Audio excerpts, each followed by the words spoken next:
महिलाओं के व्यापक कल्याण, उनकी सुरक्षा, उनकी जागरूकता और उनके सशक्तिकरण की दृष्टि से अत्यंत महत्वपूर्ण इस कार्यशाला में सभी प्रतिभागियों का मैं स्वागत करता हूं, अभिनंदन करता हूं। राज्य महिला आयोग को इस आयोजन के लिए बहुत बहुत बधाई, शुभकामनाएं। महिलाओं के अलग अलग विषय, उनके कार्य, उनके दायित्व, उनके अधिकार, इन सब पर बहुत व्यापक चर्चा होनी है। आज आधी आबादी की जो समस्या है उसे हमको समझना है, समझ के उसके निराकरण और उसके कारण से समाज में और बहुत से विरोधाभास जो सामने आते हैं उसका निराकरण किस प्रकार से हो, उसका तालमेल कैसे बिठाना है, इसके बारे में आप सब चर्चा करेंगे। इस कार्यशाला में जो मास्टर ट्रेनर तैयार किए जाएंगे तो महिलाओं के खिलाफ होने वाले अपराधों की रोकथाम में प्रभावी भूमिका निभाएंगे। मानव तस्करी, साइबर अपराध और कार्यस्थल पर लैंगिक उत्पीड़न जैसे अत्यंत संवेदनशील विषय इस कार्यशाला का मुख्य विषय होगा, इसी पे केंद्रित होगा। आज अपराधों को रोकना बहुत आवश्यक होगा और इस दिशा में जहां हमारी संवेदनशील सरकार निरंतर प्रयत्नशील है, हमारे जिले में जो कलेक्टर हैं, एसपी हैं, अधिकारीगण हैं, वो बहुत संवेदनशीलता के साथ महिला आयोग की जो भी सिफारिशें हैं उसे लागू करने में हमेशा तत्पर रहे हैं और यही कारण है कि राज्य महिला आयोग और हमारे जमीनी स्तर के जो अधिकारी कर्मचारी हैं उनके कार्य से आज राज्य महिला आयोग की उपलब्धि राष्ट्रीय स्तर पर रेखांकित किया जा रहा है और जिसके लिए महिला आयोग को मैं बधाई देता हूं, शुभकामना देता हूं। आज जो अपराध होते हैं उसके पीछे आप देखेंगे तो सबसे बड़ा कारण अशिक्षा है, गरीबी है, अज्ञानता है, सामाजिक असुरक्षा है। इन सब कारणों से ही ये अपराध घटित होते हैं। जो मानव तस्करी की जो घटना है उसमें हमारे बेटियों को सुनहरे भविष्य के सपना दिखाकर उसे बहला फुसलाकर उसे बाहर ले जाते हैं और बाहर ले जाके उन्हें बंधक की तरह, गुलाम की तरह रखते हैं। उनका दैहिक शोषण होता है, उसकी मानसिक उत्पीड़न किया जाता है और ये सबसे बड़ी लड़ाई हमारी छत्तीसगढ़ में रही है। और इस दिशा में जो मानव तस्करी को रोकने में जहां आर्थिक रूप से, शैक्षणिक रूप से लगातार सरकार काम कर रही है और साथ ही पुलिस विभाग के जो जागरूकता है, उसकी सक्रियता है, उसके कारण से मानव तस्करी में पहले आम चर्चा रहती थी कि मानव तस्करी छत्तीसगढ़ में खूब हो रहा है, लेकिन उसमें काफी गिरावट आई है, लेकिन उतना पर्याप्त नहीं है। मानव तस्करी बिल्कुल ही नहीं होना चाहिए। इस दिशा में जो हमारा मानव तस्करी हो, इस दिशा में हम सब मिलकर काम करें। आज साइबर ठगी की बात होती है, नए आज मोबाइल में फीचर्स आ गए हैं और कौन सा बटन किसके लिए है तो पता नहीं रहता। हम लोग उसको कभी ऑन कर देते हैं, कभी उसको एक्सेप्ट कर लेते हैं और उसके कारण से साइबर ठगी आज पूरे विश्व में चर्चित है और हमारे छत्तीसगढ़ में तो और भोले भाले लोग हैं और इसमें उससे प्रभावित हो जाते हैं और उसके कारण से बड़ा नुकसान उठाना पड़ता है। इसलिए साइबर जो क्राइम है उसे रोकने के लिए हमारी सरकार निरंतर तत्पर है और इस दिशा में भी हम लोग काम कर रहे हैं। आदरणीय साथियों, सबसे बड़ी जो बात है वो गरीबी और शिक्षा, और इसके लिए निरंतर हमारी सरकार प्रयास कर रही है। कितने भी बड़े घर की महिला हो, लेकिन आर्थिक आजादी उन्हें नहीं मिल पाती, और जब तक आर्थिक आजादी हुई, आर्थिक रूप से यदि महिलाएं संपन्न नहीं होगी, सक्षम नहीं होगी, तो वहां भी उसे उत्पीड़न का सामना करना पड़ता है। और ऐसी स्थिति में अब जब बड़े घरों में स्थिति ये है, तो फिर जो निचले स्तर पे है, जो आर्थिक रूप से कमजोर जो लोग हैं, उसकी कल्पना की जा सकती है।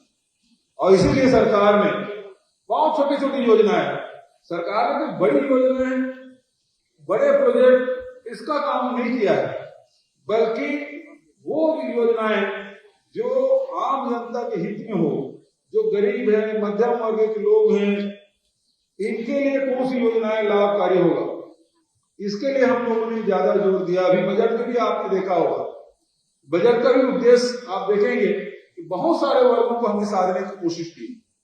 विशेषकर इन 4-5 वर्षों में महिलाओं के आर्थिक सशक्तिकरण के लिए बड़े काम हमने किया है। चाहे आप कोरोना काल में देखेंगे, कोरोना काल में सबसे ज्यादा परेशानी क्या हो कि लॉकडाउन हो गया, सब अपने अपने घरों में बंद हैं, तो सबसे पहले सवाल तो ये कि हमारे भोजन, राशन पानी की व्यवस्था कैसे होगी। तो सबसे पहले छत्तीसगढ़ सरकार पूरे देश में 3 महीने का राशन एक मुश्त हमने घरों में भिजवा दिया, ताकि भोजन की परेशानी किसी भी व्यक्ति को छत्तीसगढ़ में ना हो। फिर दूसरा, गरीब महिलाओं के लिए मनरेगा भी शुरू किया, क्योंकि उस समय जो बेचैनी है लोगों की कि अब हमारे आर्थिक व्यवस्था कैसे चलेगा, हमारा परिवार कैसे चलेगा, तो मनरेगा हमने शुरू किया। उसी के साथ साथ राजीव गांधी राजीव गांधी किसान न्याय योजना है, उसमें पहली किस्त हमने 21 मई को दिया, जब पूरे देश में लॉकडाउन था। तो लोगों को जेब में पैसा पहुंचाने का, अब बादल बघेल जी आएंगे बस्तर से बहुत सारे साथी हमारे आए होंगे। ये वो सीजन है, इसी समय वो लॉकडाउन हुआ था, और यही सीजन है जब महुआ गिरता है, यही वो सीजन है जिसमें इमली की तोड़ाई होती है, यही वो सीजन है जिसमें तेंदुपत्ता संग्रहण करते हैं। और ये जो पैसा है वो 12 महीने हमारे बस्तर के या सरगुजा के लोग, जो आदिवासी अंचल में जहां लघु उपज होता है, उसका संग्रहण का काम करता है। उस समय जब सारे व्यवसाय व्यापार बंद था, जब हमने महिला स्व सहायता समूह के माध्यम से इमली खरीदने, महुआ खरीदने की व्यवस्था की, और जो 17 रुपये में जो महुआ बिकता था, उसको 30 रुपये में खरीदी करने का फैसला लिया। तो महिलाओं को काम भी मिला, और साथ ही उनके जो मेहनत है उसका सम्मान। आर्थिक रूप से कैसे मजबूत होना, गोधन न्याय योजना खूब लोग हंसी उड़ा रहे थे, ये इसको राजकीय चिन्ह बना देना चाहिए, गोबर का लीटर में तौलेंगे कि किलो में खरीदेंगे, वो इस प्रकार से सब बात कर रहे थे। लेकिन 2 सालों में आप देखेंगे कि हमने 100 लाख क्विंटल से भी अधिक गोबर खरीदी कर ली। 2 रुपये के हिसाब से करेंगे तो 200 करोड़ रुपया लोगों की जेब में पहुंच गया है। और मैं बताना चाहता हूँ, 3.5 लाख लोग जो गोबर बेचते हैं, उसमें से 40 से 45% महिलाएं हैं। महिलाओं के खाते में जा रहा पैसा।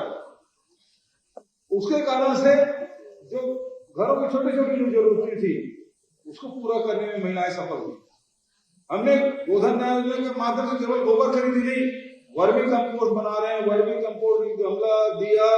अब तो रायपुर में जो महिलाएं हैं, और रायपुर के साथ साथ करीब 29 जिलों में अब प्राकृतिक पेंट बना रहे हैं, गोबर से पेंट बना रहे हैं। मतलब एक प्रकार से इंडस्ट्री चला रही है हमारी महिलाएं, और अभी तक के 18,000 लीटर से अधिक प्राकृतिक पेंट बना चुकी है। और ये जितने भी शासकीय बिल्डिंग है, इस साल हमने तय किया, जितने भी स्कूल है, जितने आश्रम है, जितने छात्रावास है, हमारे तहसील कार्यालय, कलेक्टर के कार्यालय, एडीएम कार्यालय, सारे शासकीय बिल्डिंग की पोताई केवल प्राकृतिक पेंट से होगा। मतलब उत्पादन करने की, विक्रय करने की चिंता आपको नहीं है। तो इस प्रकार से महिलाओं को सशक्त बनाने का, आर्थिक रूप से सशक्त बनाने का। गांव में जाएंगे, देखेंगे जितने गौठान है, उससे लगी हुई जमीन 1.5 एकड़, 2 एकड़, 3 एकड़ जमीन हमने सब्जी पालन के दिया है, 8-10 महिलाएं ग्रुप बना के सब्जी उत्पादन कर रही हैं, घर में भी उसका उपयोग हो रहा है और बाजार में बेचने के काम आ रहा है।